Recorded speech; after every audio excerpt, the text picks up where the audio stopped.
إن الحمد لله نحمده ونستعينه ونؤمن به ونتوكل عليه ونعوذ بالله من شرور أنفسنا ومن سيئات أعمالنا من يهده الله فلا مضل له ومن يضلل فلا هادي له وأشهد أن لا إله إلا الله وحده لا شريك له وأشهد أن محمدا عبده ورسوله أرسله بالهدى ودين الحق ليظهره على الدين كله ولو كره المشركون اللهم صل على محمد وعلى آل محمد كما صليت على إبراهيم وعلى آل إبراهيم وبارك على محمد وعلى آل محمد كما باركت على إبراهيم وعلى آل إبراهيم إنك حميد مجيد أما بعد فإن خير الكلام كلام الله وخير الهدي هدي محمد صلى الله عليه وسلم وشر الأمور محدثاتها وكل محدثة بدعة وكل بدعة ضلالة وكل ضلالة في النار. أعوذ بالله من الشيطان الرجيم. يا أيها الذين آمنوا اتقوا الله حق تقاته ولا تموتن إلا وأنتم مسلمون. يا أيها الذين آمنوا اتقوا الله ولتنظر نفس ما قدمت لغد واتقوا الله إن الله خبير بما تعملون. بسم الله الرحمن الرحيم. إن أول بيت وضع للناس للذي ببكة مباركا وهدى للعالمين. സ്നേഹമുള്ള സത്യവിശ്വാസികളെ, അള്ളാഹുവിന്റെ നിയമങ്ങളും നിർദ്ദേശങ്ങളുമെല്ലാം കഴിവിന്റെ പരമാവധി ജീവിതത്തിൽ പകർത്തി തഖ്വയിൽ അധിഷ്ഠിതമായ ജീവിതം നയിക്കണമെന്ന് എന്നോടും തുടർന്ന് നിങ്ങൾ ഓരോരുത്തരോടും വസിയത്ത് ചെയ്യുകയാണ്, ഉപദേശിക്കുകയാണ്. അല്ലാഹു സുബ്ഹാനഹു വ തആല അവന്റെ നിയമനിർദ്ദേശങ്ങളെല്ലാം യഥാവിധി പാലിച്ച് ജീവിക്കുന്ന സത്യവിശ്വാസികളിൽ നാം ഏവരെയും ഉൾപ്പെടുത്തി അനുഗ്രഹിക്കുമാറാവട്ടെ. സഹോദരന്മാരെ, സഹോദരിമാരെ, നമ്മളൊക്കെ മനസ്സിലാക്കിയതുപോലെ ഇസ്ലാമിന്റെ അഞ്ചാമത്തെ കർമ്മമായ റുക്നാകുന്ന ഹജ്ജ് കർമ്മം മക്കയിൽ അതിന്റെ മൂർധന്യ ദശയിൽ എത്തി നിൽക്കുന്ന ഒരു സന്ദർഭമാണ് ഈ സന്ദർഭം. ലോകത്തിന്റെ വിവിധ ഭാഗങ്ങളിൽ നിന്ന് ഹാജിമാർ ലക്ഷക്കണക്കിന് മക്കയിൽ സമ്മേളിച്ചുകൊണ്ടിരിക്കുന്ന ഒരു സന്ദർഭമാണിത്. ഇന്നലെ അവരെല്ലാം അറഫയിൽ ഒരുമിച്ചുകൂടി ശേഷം മുസ്ദലിഫയിൽ രാത്രി പാർത്തു. ഇന്ന് മിനായിൽ ജംറത്തുൽ അഖബയിലെ കല്ലേറ് നടത്തി ശേഷം മക്കയിൽ പോയി ഇഫാദത്തിന്റെ തവാഫ് നടത്തി വീണ്ടും മിനയിലേക്ക് തന്നെ തിരിച്ചുവന്ന് ഇന്നും നാളെയും മറ്റന്നാളുമായി അവിടെ താമസിച്ച് കഴിയുന്നതോടുകൂടെയാണ് ഹജ്ജിന്റെ കർമ്മങ്ങൾക്ക് വിരാമം കുറിക്കുന്നത്. ഹജ്മാർക്ക് ആവശ്യമായ മുഴുവൻ വിധ സൗകര്യങ്ങളും ഒരുക്കിക്കൊണ്ട് സൗദി ഭരണകൂടവും അതിന്റെ പിന്നാലെ കഠിനമായ പരിശ്രമങ്ങൾ അവരും നടത്തിക്കൊണ്ടിരിക്കുന്നുണ്ട്. എല്ലാവരിൽ നിന്നും അല്ലാഹു കബൂൽ ചെയ്യുമാറാവട്ടെ എന്ന് ഈ സമയം ദുആ ചെയ്യുകയാണ്. കഅബയും അതിന്റെ പരിസരവും അടങ്ങുന്നതാണ് ഹജ്ജിന്റെ കേന്ദ്രമായി അറിയപ്പെടുന്നത്. ഭൂമിയിൽ അല്ലാഹുവിനെ ആരാധിക്കാൻ വേണ്ടി ആദ്യമായി നിർമ്മിക്കപ്പെട്ട ഭവനമാണ് കഅബ അഥവാ വിശുദ്ധ മക്കയിലെ പരിശുദ്ധ ഖിബലയായി നമ്മളൊക്കെ സ്വീകരിക്കുന്ന കഅബ അല്ലാഹുവിനെ ആരാധിക്കാൻ വേണ്ടിയിട്ട് ആദ്യമായി ഭൂമിയിൽ നിർമ്മിക്കപ്പെട്ട ഭവനമാണ്. വിശുദ്ധ ഖുർആൻ ആ കാര്യം സൂറത്ത് ആലി ഇംറാനിലൂടെ നമുക്ക് ഓർമ്മയാക്കി തരുന്നുണ്ട്. അതാണ് അല്ലാഹു തആല സൂറത്ത് ആലി ഇംറാനിൽ നമ്മെ പഠിപ്പിച്ചത്. ഇന്ന അവ്വല ബൈത്തിൻ വുളിയ ലിന്നാസി ലല്ലദീ ബിബക്കത മുബാറകം വഹുദൽ ലിൽആലമീൻ. ഇന്ന അവ്വല ബൈത്തിൻ വുളിയ ലിന്നാസ്, ജനങ്ങൾക്ക് ആരാധനയ്ക്ക് വേണ്ടിയിട്ട് ആദ്യമായി സ്ഥാപിക്കപ്പെട്ട മന്ദിരം ലല്ലദീ ബിബക്ക, അത് മക്കയിലുള്ള ഈ പരിശുദ്ധമായ കഅബയാണ്. മുബാറക്കൻ, അത് ബറക്കത്താക്കപ്പെട്ട രൂപത്തിലാണ് അവിടെ നിലകൊള്ളുന്നത്. വഹുദൽ ലിൽആലമീൻ, ലോകർക്കാകമാനം മാർഗദർശനത്തിന് വേണ്ടിയിട്ടുമാണ് വിശുദ്ധ കഅബ അവിടെ നിലകൊള്ളുന്നത് എന്ന് പരിശുദ്ധ ഖുർആൻ നമുക്ക് വിവരിച്ചു തരുന്നുണ്ട്. നമുക്കറിയാം, മഹാനായ ഖലീലുല്ലാഹി ഇബ്രാഹിം നബി അലൈഹിസ്സലാമും അദ്ദേഹത്തിന്റെ മഹാനായ ഇസ്മായിൽ നബി അലൈഹിസ്സലാമും കൂടിയാണ് കഅബയുടെ നിർമ്മാണം പൂർത്തീകരിക്കുന്നത്. വിശുദ്ധ ഖുർആൻ ആ കാര്യം എടുത്തു പറയുന്നുണ്ട്. പിന്നീട് കാലങ്ങൾ പിന്നിട്ടപ്പോൾ കഅബക്ക് പല കേടുപാടുകളും സംഭവിക്കുകയുണ്ടായി. അതിനാൽ മഹാനായ നബി സല്ലല്ലാഹു അലൈഹി വസല്ലമയുടെ 35-ാമത്തെ വയസ്സിൽ, അഥവാ പ്രവാചകന് പ്രവാചകത്വം കിട്ടുന്നതിന്റെ മുമ്പ്, ഖുറൈശികൾ പ്രവാചകന്റെ 35-ാമത്തെ വയസ്സിൽ കഅബയ്ക്ക് കേടുപാടുകൾ പറ്റിയതുകൊണ്ട് കഅബ പൊളിച്ചു ഒന്ന് പുതിയതായി ഉണ്ടാക്കാൻ വേണ്ടിയിട്ട് അവർ തീരുമാനിക്കുകയും അവർ കഅബ പൊളിച്ച് പുതുക്കി പണിയുകയും ചെയ്തു. ആ സമയത്ത് അവർ ചെയ്ത ഒരു ഏർപ്പാടെന്ത് എന്ന് ചോദിച്ചാൽ, അവർക്കൊരു നിർബന്ധ ബുദ്ധിയുണ്ടായിരുന്നു. കഅബ നിർമ്മാണത്തിന് ഉപയോഗിക്കുന്ന സമ്പത്ത് മുഴുവൻ ഹലാലായ സമ്പാദ്യമാവണം.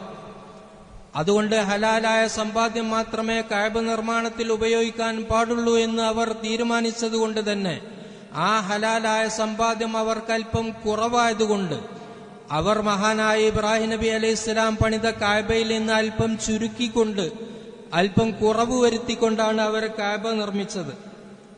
അഥവാ ഇന്ന് നാമൊക്കെ കാണുന്ന ഹിജ്റ എന്ന പേരിൽ അറിയപ്പെടുന്ന കഅബയുടെ വടക്ക് ഭാഗത്തേക്ക് ഒരു അരമതിൽ കെട്ടിയിട്ട് നിലകൊള്ളുന്ന ആ അരമതിലിന്റെയും കഅബയുടെയും ഇടയിലുള്ള ഹിജ്റ എന്ന സ്ഥലം, അത് മഹാനായ ഇബ്രാഹിം നബി അലൈഹി ഇസ്ലാമിന്റെ കഅബയുടെ ഉൾഭാഗത്തുപെട്ട സ്ഥലമായിരുന്നു.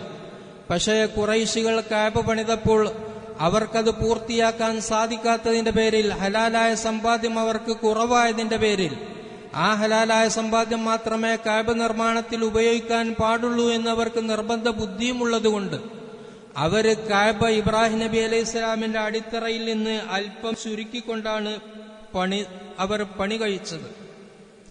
അങ്ങനെ മഹാനായ നബി സല്ലല്ലാഹു അലൈഹി വസല്ലമ മക്കയിൽ താമസിക്കുന്നു. അവിടേക്ക് പ്രവാചകത്വം കിട്ടുന്നു. പ്രവാചകനായതിനു ശേഷം പ്രവാചനത്തിന്റെ മേഖലയിൽ പ്രവാചകൻ പ്രവേശിച്ചപ്പോൾ ധാരാളം ബുദ്ധിമുട്ടുകളും പ്രയാസങ്ങളും അവർക്ക് അവിടെ നിന്ന് നേരിടേണ്ടി വന്നു. ഈ സമയത്ത് മഹാനായ നബി സല്ലല്ലാഹു അലൈഹി വസല്ലമ മക്ക എന്ന പ്രവാചകന്റെ നാട് വിട്ടുകൊണ്ട് മദീനയിലേക്ക് ഹിജ്റ പോയി.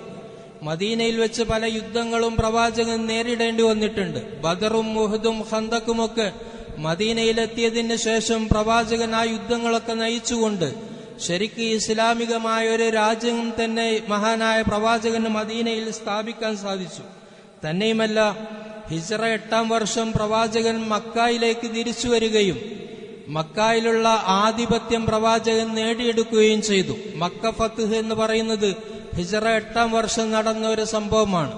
ആ മക്ക ഫത്ഹ് ആവുന്നതോടുകൂടി മക്കയും കഅബയും അടക്കമുള്ള സകലവും പ്രവാചകന്റെ അധീനതയിൽ വരികയും മഹാനായ നബി സല്ലല്ലാഹു അലൈഹി വസല്ലമ മക്ക ഫത്ഹിന്റെ അന്ന് ഉസ്മാൻ ബിൻ തൽഹ എന്ന ആ കഅബയുടെ താക്കോൽ സൂക്ഷിപ്പുകാരനിൽ നിന്ന്, കഅബയുടെ ചാവി സൂക്ഷിച്ചിരുന്ന ആളിൽ നിന്ന് ആ ചാവി വാങ്ങിയിട്ട് മഹാനായ നബി സല്ലല്ലാഹു അലൈഹി വസല്ലം ആ കഅബയുടെ ഉള്ളിൽ പ്രവേശിക്കുകയും അവിടെ നിന്ന് ആ കഅബയെ ശുദ്ധീകരിക്കുകയും അവിടെ വെച്ച് 2 റക്അത്ത് നിസ്കരിക്കുകയും ചെയ്തു.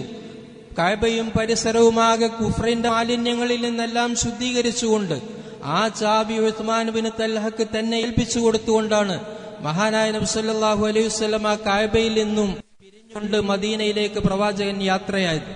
പക്ഷേ അങ്ങനെ പോകുന്ന സമയത്ത് പ്രവാചകനിക്ക് വല്ലാത്തൊരാഗ്രഹമുണ്ടായിരുന്നു. മക്ക ഫത്ഹോടുകൂടി മക്കയെല്ലാം പ്രവാചകന്റെ കീഴിൽ വന്നതാണ്. മദീന അടക്കം ആ ഇസ്ലാമികമായ അന്തരീക്ഷം പ്രവാചകന്റെ അധീനയിൽ വന്നതായിരുന്നു. അങ്ങനെ മക്കയിൽ നിന്ന് പിരിഞ്ഞു പോകുന്ന സമയത്ത് പ്രവാചകനിക്കൊരാഗ്രഹമുണ്ടായിരുന്നു. എന്താണ് ആഗ്രഹം എന്ന് ചോദിച്ചാൽ, മഹാനായ ഇബ്രാഹിം നബി അലൈഹി സ്വലാം പണിത കഅബയിൽ നിന്നും ചുരുക്കിയിട്ടാണ് ഖുറൈശികൾ കഅബ പണിതിട്ടുള്ളത്. അതുകൊണ്ട് തന്നെ ഈ കഅബ പൊളിച്ചിട്ട് ആ കഅബയെ ഇബ്രാഹിം നബി അലൈഹി ഇസ്ലാമിന്റെ അടിത്തറയിലേക്ക് പൂർണ്ണമായി പണിയണമെന്നൊരു ചിന്ത, ഒരാഗ്രഹം മഹാനായ പ്രവാചകനിക്ക് മക്ക ഫത്ഹിന്റെ ശേഷം ഉണ്ടായിരുന്നു. പക്ഷേ പ്രവാചകൻ അത് ചെയ്തില്ല. അതിന് കാരണം തന്നെ മഹദിയായ ആയിഷ റളിയല്ലാഹു അൻഹയോട് പ്രവാചകൻ പറയുന്നത് കാണാൻ സാധിക്കും. ലൗലാ അന്ന ഖൗമകി ഹദീതു അഹ്ദിൻ ബിശിർക്ക്. ആയിഷയെ വിളിച്ചുകൊണ്ട് പ്രവാചകൻ സല്ലല്ലാഹു അലൈഹി വസല്ലം അവിടുത്തെ ഭാര്യയായ ആയിഷ റളിയല്ലാഹു അൻഹയെ വിളിച്ചുകൊണ്ട് പറയുകയാണ്, ആയിഷ, ലൗലാ അന്ന ഖൗമകി ഹദീതു അഹ്ദിൻ ബിശിർക്ക്. നിന്റെ ഈ സമൂഹമുണ്ടല്ലോ, ഈ സമൂഹം അടുത്ത കാലത്ത് ഷിർക്കിൽ നിന്ന് ഇസ്ലാമിലേക്ക് കടന്നു വന്നവരാണ്. അതില്ലായിരുന്നു എങ്കിൽ ലഹദംതുൽ കഅബ, ഞാൻ കഅബ പൊളിക്കുമായിരുന്നു. എന്നിട്ട് വാൽസഖ്തുഹാ ബിൽ അർദ്, ഇന്ന് കഅബയുടെ വാതിൽ നിൽക്കുന്നത് ഒരാളുടെ എകരത്തിലുള്ള സ്ഥലത്താണ് കഅബയുടെ വാതിൽ ഇന്നും നിലനിൽക്കുന്നത്. മഹാനായ പ്രവാചകൻ പറയുന്നു, ആ വാതിൽ ഞാൻ ഭൂമിയോട് ചേർത്ത് വെക്കുമായിരുന്നു. മാത്രവുമല്ല വജഅൽതു ലഹാ ബാബൈനി, ആ കഅബക്ക് 2 വാതിൽ ഞാൻ വെക്കുമായിരുന്നു. ഇന്ന് നമുക്കറിയാം കഅബക്ക് ഒരു വാതിലാണുള്ളത്. വജഅൽതു ലഹാ ബാബൈനി ശർഖിയൻ വഗർബിയൻ, കിഴക്കും പടിഞ്ഞാറുമായി 2 വാതിൽ കഅബക്ക് ഞാൻ വെക്കുമായിരുന്നു. വസിത്തു ഫീഹാ സിത്തത അദ്റുഇൻ മിനൽ ഹിജ്ർ, ഇന്ന് നിലകൊള്ളുന്ന ഹിജ്റിൽ നിന്ന് 6 മുഴമാണതുള്ളത്. ആ 6 മുഴവും ഞാൻ കഅബയിലേക്ക് ചേർത്തുകൊണ്ട് പുതിയ രൂപത്തിൽ കഅബ പണിയുമായിരുന്നു. കാരണം ഫൈന ഖുറൈശൻ ഇക്തസറത്ഹാ ഹീന ബനത്തിൽ കഅബ, കഅബ നിർമ്മിക്കുന്ന സമയത്ത് ഖുറൈശികൾ ആ കഅബ ചുരുക്കിക്കൊണ്ടാണ് അവർ പണിതത്. ഇബ്രാഹിം നബി അലൈഹി ഇസ്ലാമിന്റെ അടിത്തറയിൽ നിന്ന് അല്പഭാഗം കൂടി ഒഴിവാക്കിക്കൊണ്ടാണ് അവർ കഅബ പണിതത്. അതുകൊണ്ട് ഞാൻ ആഗ്രഹിക്കുന്നത് ഇബ്രാഹിം നബി അലൈഹി ഇസ്ലാമിന്റെ അടിത്തറയിൽ തന്നെ കഅബ വരാനും കഅബയുടെ വാതിൽ അടിഭാഗത്ത് നിൽക്കാനും കഅബക്ക് 2 വാതിൽ ഉണ്ടാവാനും ഒക്കെയാണ് ഞാൻ ആഗ്രഹിക്കുന്നത്. അതുകൊണ്ട് ഞാൻ അങ്ങനെ ചെയ്യുമായിരുന്നു. പക്ഷേ ചെയ്യാത്തത് ലൗലാ അന്ന ഖൗമകി ഹദീതു അഹ്ദിൻ ബിൽ കുഫർ ഹദീതു അഹ്ദിൻ ബിശ്ശിർക്ക്, നിന്റെ ഈ സമൂഹം ഇപ്പോൾ അടുത്ത കാലത്ത് ഇസ്ലാമിലേക്ക് വന്നവരാണ്. അപ്പൊ ഞാൻ ആ കഅബയിൽ എന്തെങ്കിലുമൊക്കെ ചെയ്യുന്നത് കണ്ടാൽ അവർക്കത് ചിലപ്പോൾ സഹിക്കാൻ കഴിയണമെന്നില്ല. അതുകൊണ്ടാണ് ഞാനത് ചെയ്യാത്തത് എന്ന് പ്രവാചകൻ സല്ലല്ലാഹു അലൈഹി വസല്ലമ ആയിഷ റളിയല്ലാഹു അൻഹ ഈ ഹദീസുകളിൽ നമുക്ക് കാണാൻ സാധിക്കും. അങ്ങനെ കാലങ്ങൾ കഴിഞ്ഞുപോയ ഖുലഫാഉർ റാഷിദുകളുടെ ഭരണകാലത്തും കഅബ ഒന്നും ചെയ്യാതെ അതേ രൂപത്തിൽ തന്നെ നിലകൊണ്ടു. അവരാരും ആ കഅബ പൊളിക്കാനോ അതിലേക്ക് എന്തെങ്കിലും നിർമ്മാണ പ്രവർത്തനങ്ങൾ നടത്താനോ അവരാരും തയ്യാറായില്ല. അങ്ങനെ ഖുലഫാഉർ റാഷിദുകളുടെ ഭരണം കഴിഞ്ഞു. ഹിജ്റ 64 ശേഷം ഉമവി ഖലീഫമാരുടെ കാലത്ത് മഹാനായ അബ്ദുല്ലാഹിബ്നു സുബൈർ റളിയല്ലാഹു അൻഹുവിന് മക്കയിൽ അധികാരം കിട്ടിയ സമയത്ത് അദ്ദേഹം തന്റെ ഉമ്മയുടെ സഹോദരിയാകുന്ന ആയിഷ റളിയല്ലാഹു അൻഹയിൽ നിന്ന് അദ്ദേഹം ഒരു വിവരം കേട്ടിരുന്നു. അഥവാ പ്രവാചകനിക്ക് ഇങ്ങനെ ഒരു ആഗ്രഹമുണ്ട് എന്ന വിവരം അബ്ദുല്ലാഹിബ്നു സുബൈർ റളിയല്ലാഹു അൻഹു തന്റെ ഉമ്മയുടെ സഹോദരിയിൽ നിന്ന് കേൾക്കുന്നു. കാരണം ആയിഷ റളിയല്ലാഹു അൻഹയുടെ സഹോദരിയുടെ മകനാണ് അബ്ദുല്ലാഹിബ്നു സുബൈർ, അഥവാ അബൂബക്കർ റളിയല്ലാഹു അൻഹുവിന്റെ മകളുടെ മകൻ അബ്ദുല്ലാഹിബ്നു സുബൈർ. അദ്ദേഹം തന്റെ സഹോദരിയാകുന്ന അസ്മാ റളിയല്ലാഹു അൻഹയുടെ സഹോദരിയായ ആയിഷ റളിയല്ലാഹു അൻഹയിൽ നിന്ന് പ്രവാചകന്റെ ഈ ഒരു ആഗ്രഹം അദ്ദേഹം കേട്ടതുകൊണ്ട് അബ്ദുല്ലാഹിബ്നു സുബൈർ റളിയല്ലാഹു അൻഹുവിന് മക്കയിൽ അധികാരം കിട്ടിയ സമയത്ത് അദ്ദേഹം ആദ്യം തന്നെ ചെയ്ത പണി മഹാനായ പ്രവാചകന്റെ ആഗ്രഹത്തിനൊപ്പിച്ച് കഅബ നിർമ്മിക്കുക എന്നതായിരുന്നു. അങ്ങനെ അദ്ദേഹം നിലവിലുണ്ടായിരുന്ന കഅബ പൊളിച്ചു. മഹാനായ പ്രവാചകൻ ആഗ്രഹിച്ചതുപോലെ ഹിജ്റിൽ നിന്ന് 6 മുഴം കഅബയിലേക്ക് ചേർത്തിട്ട് അതിന്റെ വാതിലൊക്കെ താഴെയാക്കി വെച്ച് 2 വാതിലൊക്കെ സ്ഥാപിച്ചുകൊണ്ട് മഹാനായ അബ്ദുല്ലാഹിബ്നു സുബൈർ റളിയല്ലാഹു അൻഹു കഅബയുടെ നിർമ്മാണം പൂർത്തീകരിച്ചു. കാലങ്ങൾ പിന്നോട്ട് പോകുമ്പോൾ, കാലങ്ങൾ പിന്നെയും നീങ്ങുമ്പോൾ മഹാനായ അബ്ദുല്ലാഹിബ്നു സുബൈർ റളിയല്ലാഹു അൻഹുവിനോട് അസൂയ വെച്ചുകൊണ്ട് മഹാനായ അബ്ദുല്ലാഹിബ്നു സുബൈർ റളിയല്ലാഹു അൻഹുവിനെ വധിച്ചുകൊണ്ട് അധികാരത്തിൽ വന്ന വ്യക്തിയായിരുന്നു ഉമവി ഖലീഫമാരുടെ കൂട്ടത്തിൽ അദ്ദേഹത്തിന്റെ മന്ത്രിയായി നിലകൊണ്ടിരുന്ന ഒരു വ്യക്തിയായിരുന്നു ഹജ്ജാജ് ഇബ്നു യൂസുഫ് എന്ന് പറയുന്ന മനുഷ്യൻ. ഹജ്ജാജ് ഇബ്നു യൂസുഫ് വന്നപ്പോൾ അദ്ദേഹത്തിന് മക്കയിൽ അധികാരം കിട്ടിയപ്പോൾ അബ്ദുല്ലാഹിബ്നു സുബൈർ റളിയല്ലാഹു അൻഹുവിന്റെ പ്രവൃത്തി അദ്ദേഹം അംഗീകരിച്ചില്ല. അദ്ദേഹം അത് വേണ്ട, മുമ്പുണ്ടായിരുന്ന അവസ്ഥയിൽ തന്നെ കഅബ നിന്നാൽ മതി എന്ന് പറഞ്ഞുകൊണ്ട് അബ്ദുല്ലാഹിബ്നു സുബൈർ റളിയല്ലാഹു അൻഹു പ്രവാചകന്റെ ആഗ്രഹപ്രകാരം ഉണ്ടാക്കിയ കഅബ അദ്ദേഹം പൊളിച്ചു കളഞ്ഞിട്ട് ഖുറൈശികൾ ഉണ്ടാക്കിയ അതേ രൂപത്തിൽ തന്നെ അദ്ദേഹം കഅബ സ്ഥാപിച്ചു. കാലങ്ങൾ വീണ്ടും മുന്നോട്ട് പോയി. മഹാന്മാരായ പല നേതാക്കളും അവിടെ കഴിഞ്ഞുപോയി. അവരാരും ഒന്നും ചെയ്തില്ല. മറിച്ച് അബ്ബാസിയ ഖലീഫമാരുടെ കൂട്ടത്തിൽ പ്രഗത്ഭനായ വ്യക്തിയായിരുന്നു ഹാറൂൺ റഷീദ് എന്ന് പറയുന്ന അബ്ബാസിയ ഖലീഫ. അദ്ദേഹം വന്നപ്പോൾ അദ്ദേഹത്തിനൊരാഗ്രഹം, ഈ കഅബ പ്രവാചകൻ ഇങ്ങനെ ഒരു ആഗ്രഹം ഉണ്ടായിരുന്നല്ലോ, ആ ആഗ്രഹം അനുസരിച്ചാണല്ലോ അബ്ദുല്ലാ ഇബ്നു സുബൈർ റളിയല്ലാഹു അൻഹു അത് നിർമ്മിച്ചത്. പക്ഷേ പിൽക്കാലത്ത് അത് പൊളിക്കുകയാണ് ചെയ്തത്. അതുകൊണ്ട് ഹാറൂൺ റഷീദിന് ഒരാഗ്രഹം, ഈ കഅബ പൊളിച്ചിട്ട് മഹാനായ ഇബ്രാഹിം നബി അലൈഹി സ്വലാമിന്റെ അടിത്തറയിൽ തന്നെ കഅബ നിർമ്മിക്കണമെന്നൊരാഗ്രഹം അദ്ദേഹത്തിന് ഉണ്ടാവുകയും അദ്ദേഹം ആ വിഷയത്തിൽ അനുമതി ചോദിച്ചുകൊണ്ട് അന്നത്തെ മദീനയിലെ അറിയപ്പെട്ട ഇമാമായിരുന്ന ഇമാമു ദാരിൽ ഹിജ്റ എന്ന പേരിൽ അറിയപ്പെടുന്ന ലോകപ്രസിദ്ധനായ മദ്ഹബിന്റെ ഇമാമികളിൽപ്പെട്ട ഇമാം മാലിക് റഹ്മത്തുള്ളാഹി അലൈഹിയോട് അതിനുവേണ്ടി അദ്ദേഹം അനുവാദം ചോദിച്ചു. കഅബ പ്രവാചകന്റെ ആ താല്പര്യത്തിനൊത്തുകൊണ്ട് കഅബ നിർമ്മിക്കാൻ വേണ്ടിയിട്ട് ഇമാം മാലിക് റഹ്മത്തുള്ളാഹി അലൈഹിയോട് അതിനുവേണ്ടിയുള്ള അനുവാദം ചോദിച്ചപ്പോൾ ഇമാം മാലിക് റഹ്മത്തുള്ളാഹിയുടെ മറുപടി പ്രതികൂലമായിരുന്നു. അദ്ദേഹം പറഞ്ഞു, കഅബയെ അതിന്റെ ഭാഗത്തേക്ക് വിട്ടുക, ലാ തജൽ ഹാദൽ ബൈത മൽഅബത്തൻ ലിൽ മുലൂക്ക്. ഈ കഅബ എന്നുള്ളത് രാജാക്കന്മാർക്കെല്ലാം ഇങ്ങനെ കളിക്കാനുള്ള ഒരു ഭവനമല്ല. ഒരാൾ വരുമ്പോൾ അയാൾ നിർമ്മിക്കുന്നു, എന്നിട്ട് മറ്റൊരാൾ വരുമ്പോൾ അത് പൊളിച്ച് വേറെയാൾ നിർമ്മിക്കുന്നു, മറ്റൊരാൾ വരുമ്പോൾ അയാൾ പൊളിച്ച് വേറെയാൾ നിർമ്മിക്കുന്നു. ഇതേ രൂപത്തിൽ നിർമ്മിക്കാനുള്ള ഒരു ഭവനമല്ല കഅബ. കഅബക്ക് ആദരവുണ്ട്. അതുകൊണ്ട് ആ ആദരവ് അവിടെ തന്നെ നിലനിൽക്കണം. ഇനി കഅബയെ ആരും ഒന്നും ചെയ്യേണ്ടതില്ല എന്ന് ഇമാം മാലിക് റഹ്മത്തുള്ളാഹി അലൈഹി അവിടെ ഫത്വ കൊടുക്കുകയും ഇമാം മാലിക് റഹ്മത്തുള്ളാഹി അലൈഹിയുടെ അഭിപ്രായ പ്രകാരം പണ്ഡിതന്മാരെല്ലാം അതിൽ യോജിക്കുകയും ചെയ്തു. അതേ രൂപത്തിലാണ് ഇന്നും കഅബ അതേ രൂപത്തിൽ നിലകൊള്ളുന്നത്. നാം മനസ്സിലാക്കേണ്ടത്, കഅബയുടെ ഒരു ചെറിയ രൂപം ഞാൻ നിങ്ങളെ ഓർമ്മപ്പെടുത്തി എന്ന് മാത്രം. കഅബ എന്നുള്ളത് ഖുർആൻ പറഞ്ഞതുപോലെ അല്ലാഹു തആല ഭൂമിയിൽ ആദ്യം സ്ഥാപിച്ച വിശുദ്ധമായ ഒരു ഭവനമാണ്. ആ ഭവനത്തെ ആദരിക്കുകയും ബഹുമാനിക്കുകയും ചെയ്യുക എന്നുള്ളത് ഓരോ വിശ്വാസിയുടെയും ബാധ്യതയാണ്. ഈമാൻ എന്ന് പറയുന്നത് തന്നെ അള്ളാഹു ബഹുമാനിച്ചതിനെ ബഹുമാനിക്കുകയും അള്ളാഹു ആദരിക്കുന്നതിനെ ആദരിക്കുകയും ചെയ്യുന്നതിലൂടെയാണ്. അതുകൊണ്ട് തന്നെ ആ കഅബയുടെ ഭാഗമായിട്ടാണ്, ആ കഅബയോടുള്ള ആദരവിന്റെ ഭാഗമായിട്ടാണ് തവാഫ് ഇസ്ലാം നിയമമാക്കിയത്. ഹജ്ജിന്റെ വേളയിൽ അവിടെ തവാഫ് നടക്കുന്നു, ഉംറയുടെ വേളയിൽ അവിടെ തവാഫ് നടക്കുന്നു. ഇനി ഹജ്ജിനും ഉംറക്കും ഒന്നും അല്ലാതെ നമുക്കൊക്കെ സ്വന്തമായി പോയിട്ടും അവിടെ തവാഫ് ചെയ്യാൻ സാധിക്കും. അതൊക്കെ ഇസ്ലാം സുന്നത്തായി നമ്മോട് കൽപ്പിച്ചതാണ്. ഹജ്ജിന്റെ ഭാഗമായിട്ട് മാത്രമല്ല തവാഫുള്ളത്, അല്ലെങ്കിൽ ഉംറയുടെ ഭാഗം മാത്രമായിട്ടല്ല തവാഫുള്ളത്.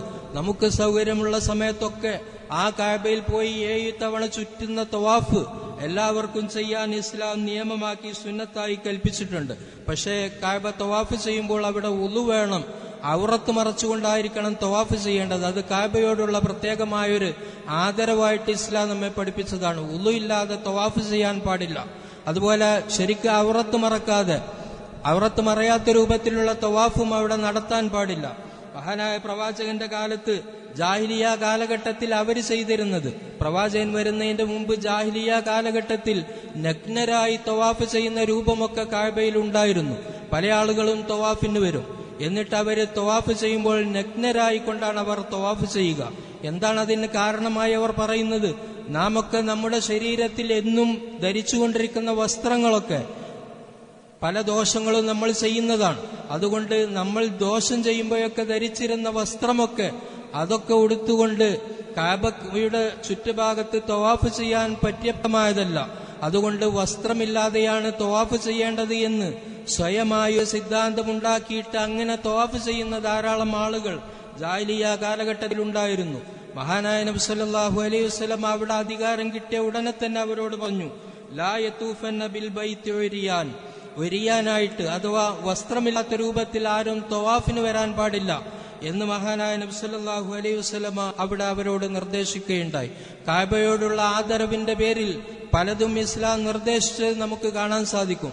നിങ്ങൾ ആലോചിച്ച് നോക്കൂ, മഹാനായ നബി സല്ലല്ലാഹു അലൈഹി വസല്ലം വിസർജന സമയത്ത് നമുക്കൊരു മര്യാദ പഠിപ്പിച്ചെന്ന സ്ഥലത്ത് കാണാം, ഹദീസിൽ കാണാം, ഇദാ തൈതുമുൽ ഗായിത ഫലാ തസ്തഖ്ബിലുൽ ഖിബ്ലത ബിഗായിത്തിൻ വലാ ബൗൽ വലാ തസ്തദ്ബിറുഹ. നിങ്ങൾ വിസർജന സ്ഥലത്തേക്ക് പോകുമ്പോൾ നിങ്ങൾ കിബിലക്ക് മുന്നിട്ടായിരുന്നു കൊണ്ട് അല്ലെങ്കിൽ കിബിലക്ക് പിന്നിട്ടിരുന്നു കൊണ്ട് നിങ്ങളാരും മൂത്രമോ കാഷ്ടമോ അതേ രൂപത്തിലുള്ള വിസർജനങ്ങളൊന്നും നിങ്ങൾ നടത്താൻ പാടില്ല എന്ന് മഹാനായ നബി സല്ലല്ലാഹു അലൈഹി വസല്ലമ പഠിപ്പിക്കുന്നത് ആ കഅബയോടുള്ള ഒരു ആദരവിന്റെ ഭാഗമാണ്. നാമൊക്കെ എപ്പോഴും ശ്രദ്ധിക്കേണ്ട ഒരു കാര്യം കൂടിയാണത്. വിജനമായ ഭൂമിയിലൊക്കെ മലമൂത്ര വിസർജനം നടത്തുന്ന ആളുകളുണ്ടാവും. പലപ്പോഴും കിബിലയുടെ ഭാഗമൊന്നും ആരും നോക്കാറില്ല. എന്നാൽ മഹാനായ പ്രവാചകന്റെ ഒരു അധ്യാപനം അങ്ങനെയുണ്ട്. മൂത്രിക്കുന്ന സമയത്തും കാശിക്കുന്ന സമയത്തുമൊന്നും കിബിലക്ക് അഭിമുഖമായോ അല്ലെങ്കിൽ കിബിലക്ക് പിന്നിട്ടിരുന്നു കൊണ്ടോ ആ കാര്യങ്ങളൊന്നും നിർവഹിക്കാൻ പാടില്ല. അത് കാബയോടുള്ള ബഹുമാനമായിട്ട് ഇസ്ലാം നമ്മെ പഠിപ്പിച്ചതാണ്. തന്നെയുമല്ല, നിങ്ങൾ ആലോചിച്ച് നോക്കൂ, ഒരു മനുഷ്യൻ മരിക്കുന്ന സമയത്ത് പോലും അവനെ ഖബറിൽ കൊണ്ടുപോയി വെക്കുമ്പോൾ ആ കിബയുടെ ഭാഗത്തേക്ക് മുഖമാക്കിയായിരിക്കണം അവനെ കിടത്തേണ്ടത് എന്നും ഇസ്ലാം നമ്മോട് പഠിപ്പിച്ചത് കഅബക്ക് ഇസ്ലാം നൽകുന്ന ആദരവാണ്.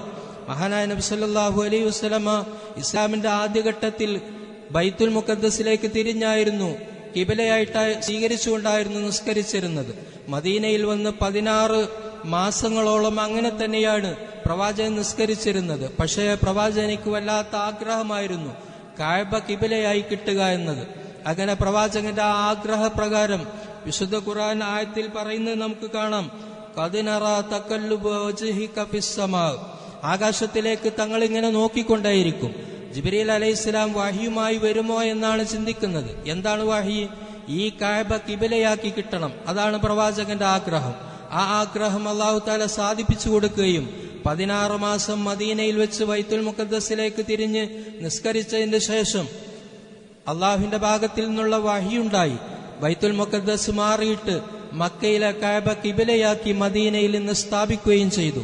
മഹാനായ പ്രവാചകൻ മസ്ജിദുൽ ഖിബ്ലത്തൈൻ എന്ന് ഇന്ന് മസ്ജിദുൽ ഖിബ്ലത്തൈൻ എന്ന പേരിൽ അറിയപ്പെടുന്ന അവിടുത്തെ പള്ളിയിൽ വെച്ച് ആ സ്ഥലത്ത് വെച്ച് നബി സല്ലല്ലാഹു അലൈഹി വസല്ലമ നിസ്കരിക്കുമ്പോഴാണ് കിബിലയുടെ മാറ്റമുണ്ടായത്. 2 റക്അത്ത് നിസ്കരിച്ചു കഴിഞ്ഞു. ളുഹ്ർ നിസ്കാരമായിരുന്നു.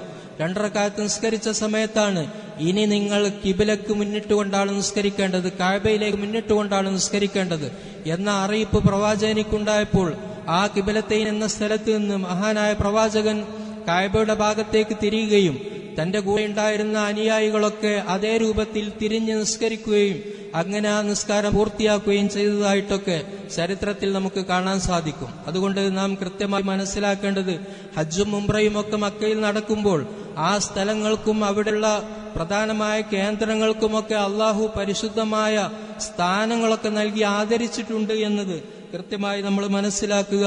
അള്ളാഹു ആദരിച്ചതിനെയും ബഹുമാനിച്ചതിനുമൊക്കെ ആദരിക്കുവാനും ബഹുമാനിക്കുവാനുമുള്ള മനസ്ഥിതി നമുക്കുണ്ടാവുക. റബ്ബ് സുബ്ഹാനഹു വ തആല അതിനുള്ള തൗഫീഖ് നാം ഏവർക്കും നൽകി അനുഗ്രഹിക്കുമാറാവട്ടെ.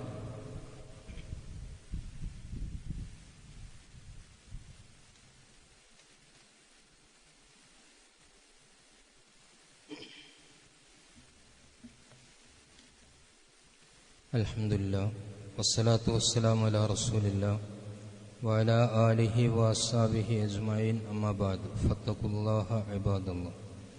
അല്ലാഹുവിനെ സൂക്ഷിച്ച് ജീവിക്കണേ എന്ന് ഒരിക്കൽ കൂടി വസിയത്ത് ചെയ്യുകയാണ്, ഉപദേശിക്കുകയാണ്. ഹജ്ജിന്റെ ഭാഗമായി ഹാജിമാർ ഇന്ന് മിനായിൽ ബലികർമ്മം നടത്തിക്കൊണ്ടിരിക്കുകയാണ്. അതുപോലെ മറ്റ് പ്രധാനമായ കർമ്മങ്ങളൊക്കെ ചെയ്തുകൊണ്ടിരിക്കുന്ന ഒരു ദിവസമാണ് ഇന്ന്. ഹാജിമാർ ചെയ്യുന്നത് പോലെ നാട്ടിലുള്ളവർക്കും ഇസ്ലാം പുണ്യമാക്കിയ ഒരു കർമ്മമാണ് ബലികർമ്മം നടത്തുക അഥവാ ഉളഹിയത്ത് നടത്തുക എന്നുള്ളത്. പെരുന്നാൾ ദിനത്തിലെ ഏറ്റവും വലിയ സൽക്കർമ്മമായിട്ട് മഹാനായ നബി സല്ലല്ലാഹു അലൈഹി വസല്ലമ പഠിപ്പിച്ചത് തന്നെ ഉളഹിയത്ത് നടത്തുക, ബലികർമ്മം നടത്തുക എന്നതാണ്. അതുകൊണ്ട് തന്നെ സാധിക്കുന്നവരൊക്കെ ആ ബലികർമ്മത്തിന് വേണ്ടി തയ്യാറാവണം. പെരുന്നാളിന്റെ അന്ന് സാധിക്കുന്നവർ അങ്ങനെ നടത്തുക. അല്ലാത്തവർക്ക് അയ്യാമു തശ്രീഖിന്റെ ദിവസങ്ങളൊക്കെ ബലികർമ്മം നടത്താനുള്ള സന്ദർഭമാണ്. അയ്യാമു തശ്രീഖ് എന്ന് പറയുന്നത് 11, 12, 13 ദിവസങ്ങളാണ്. ദുൽഹജ്ജ് 11-നും 12-നും 13-നും വൈകുന്നേരം വരേക്കും എല്ലാവർക്കും ബലികർമ്മം നടത്താനുള്ള സമയമാണ്. പെരുന്നാളിന് സാധിക്കാത്തവരുണ്ടെങ്കിൽ അടുത്ത ദിവസങ്ങളിലൊക്കെ ആ കർമ്മം നിർവഹിക്കാൻ എല്ലാവരും തയ്യാറാവണമെന്നതാണ് ഈ സമയത്ത് ഓർമ്മപ്പെടുത്താനുള്ളത്. അതുപോലെ നമുക്ക് നിർവഹിക്കാനുള്ള പ്രധാനമായ ഒരു കർമ്മമാണ്, ശക്തമായ ഒരു സുന്നത്താണ് ഈദ് നിസ്കാരം എന്നുള്ളത്. പെരുന്നാൾ നിസ്കാരം അത് വാജിബാണ് എന്ന് പോലും പണ്ഡിതന്മാരുടെ ഇടയിൽ അഭിപ്രായങ്ങളുണ്ട്. ഇമാം അബൂ ഹനീഫ റഹ്മത്തുള്ളാഹി അലൈഹിയെ പോലത്തവരൊക്കെ പറയുന്നത്, മഹാനായ നബി സല്ലല്ലാഹു അലൈഹി വസല്ലമ ഈദ് നിയമമാക്കിയതിന്റെ ശേഷം ഒരിക്കൽ പോലും ഈദ് ഒഴിവാക്കാത്തതാണ്. അതുകൊണ്ട് ഈദ് നിർബന്ധമായ രൂപത്തിലാണ് ഈദിന്റെ നിയമമുള്ളത് എന്ന് അദ്ദേഹം പഠിപ്പിക്കുന്നതൊക്കെ നമുക്ക് കാണാൻ സാധിക്കും. ആ ഈദിലേക്ക് പങ്കെടുക്കുക എന്നുള്ളത് വിശ്വാസികളുടെ ഒക്കെ ബാധ്യതയാണ്. ഉമ്മു അത്തിയ റളിയല്ലാഹു അൻഹയിൽ നിന്ന് ഉദ്ധരിക്കുന്ന ഒരു ഹദീസിൽ കാണാം, അമറനാ റസൂലുള്ളാഹി സ്വല്ലല്ലാഹു അലൈഹി വസല്ലം അൻ നുഖ്രിജ ഫിൽ ഈദൈനി അൽ അവാതിക വൽ ഹുയ്യൽ. നബി സല്ലല്ലാഹു അലൈഹി വസല്ലമ 2 ഈദിലും ഞങ്ങളോടൊക്കെ പ്രത്യേകമായി കൽപ്പിച്ചിരുന്നു. സഹാബിയ വനിതയായ ഉമ്മു അത്തിയ റളിയല്ലാഹു അൻഹ പറയാണ്, ഞങ്ങളോട് പ്രവാചകൻ പ്രത്യേകം 2 ഈദിലും കൽപ്പിച്ചിരുന്നു.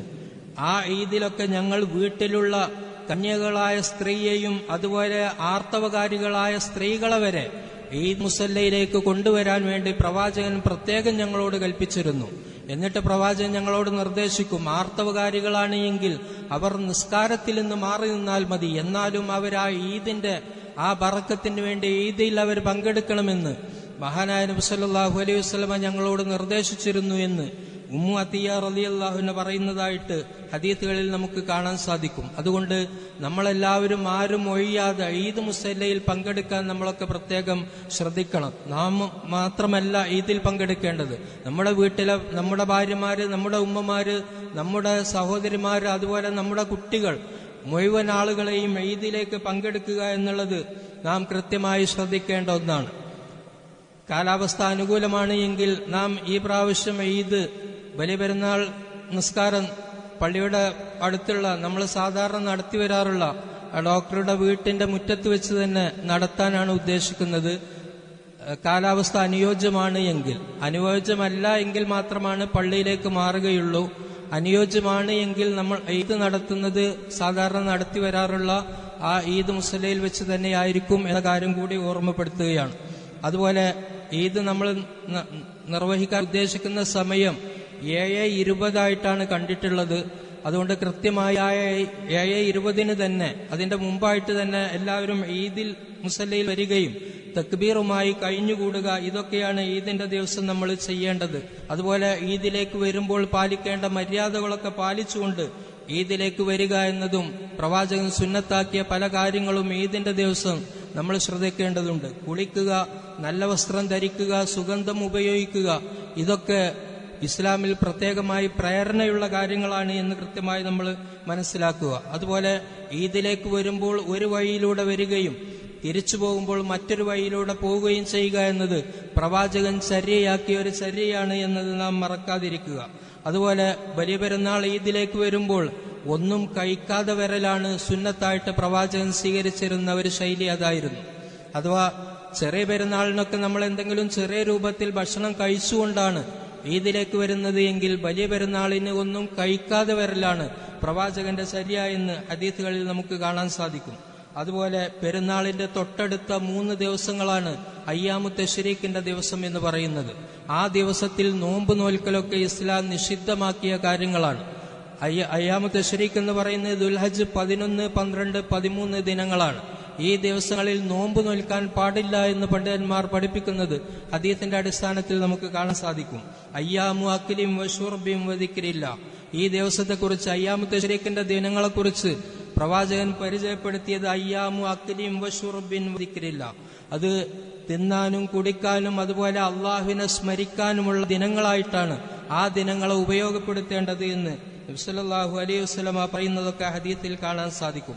അതുകൊണ്ട് കൃത്യമായി സമയം തെറ്റിക്കാതെ, മഴ അനുകൂലമാണ് എങ്കിൽ, മഴയുടെ ഒരു ബുദ്ധിമുട്ട് വരുന്നില്ല എങ്കിൽ നാം ഇത് ആ പുറത്ത് തന്നെ നമ്മൾ സാധാരണ നടത്തി വരാനുള്ള സ്ഥലത്ത് തന്നെ നടത്തും. 7:20 ഉദ്ദേശിക്കുന്നത്. ആ സമയത്ത് എല്ലാവരും എത്താൻ പ്രത്യേകമായി ശ്രദ്ധിക്കുക. അല്ലാഹു സുബ്ഹാനഹു വ തആല എല്ലാവരുടെയും സൽക്കർമ്മങ്ങൾ അവരിൽ നിന്ന് കബൂൽ ചെയ്യുമാറാവട്ടെ. ഹജ്ജിൽ പങ്കെടുത്ത നമ്മുടെ കൂട്ടുകുടുംബങ്ങളുടെയൊക്കെ ഹജ്ജ് മക്ബൂലും മബ്റൂറുമായ ഹജ്ജായി അല്ലാഹു തആല സ്വീകരിക്കുമാറാവട്ടെ. നമുക്കും അതുപോലെ ഹജ്ജും ഉംറയും ഒക്കെ നിർവഹിക്കാനും വിശുദ്ധമായ കഅബയെ പല പ്രാവശ്യം കണ്ട് ആസ്വദിക്കാനുമുള്ള തൗഫീഖ് റബ്ബ് സുബ്ഹാനഹു വ തആല നാം ഏവർക്കും നൽകി അനുഗ്രഹിക്കുമാറാവട്ടെ. പ്രയാസം അനുഭവിക്കുന്ന എല്ലാവരുടെയും പ്രയാസങ്ങൾ അല്ലാഹു തആല ദൂരീകരിച്ചു കൊടുക്കുമാറാവട്ടെ. രോഗം കൊണ്ട് കഷ്ടപ്പെടുന്ന മുഴുവൻ ആളുകളുടെയും രോഗങ്ങൾ അല്ലാഹു തആല എത്രയും വേഗത്തിൽ സുഖപ്പെടുത്തി കൊടുക്കുമാറാവട്ടെ. അല്ലാഹുമ്മ അഇസ്സൽ ഇസ്ലാമ വൽ മുസ്ലിമീൻ വഅദില്ല ശിർക വൽ മുശ്രിക്കീൻ اللهم اغفر للمؤمنين والمؤمنات والمسلمين والمسلمات الأحياء منهم والأموات. اللهم جملنا بالعافية والسلامة وحققنا بالتقوى والاستقامة وأعذنا من موجبات الندامة إنك على كل شيء قدير. اللهم أصلح لنا ديننا الذي هو عصمة أمرنا وأصلح لنا دنيانا التي فيها معاشنا وأصلح لنا آخرتنا التي فيها معادنا واجعل الحياة زيادة لنا في كل خير واجعل الموت راحة لنا من كل شر. اللهم مغفرتك أوسع من ذنوبنا ورحمتك أرجى عندنا من أعمالنا. اللهم خفف عنا ثقل الأوزار وارزقنا معيشة الأبرار. ربنا ظلمنا أنفسنا وإن لم تغفر لنا وترحمنا لنكونن من الخاسرين. ربنا آتنا في الدنيا حسنة وفي الآخرة حسنة وقنا عذاب النار. سبحان ربك رب العزة عما يصفون وسلام على المرسلين.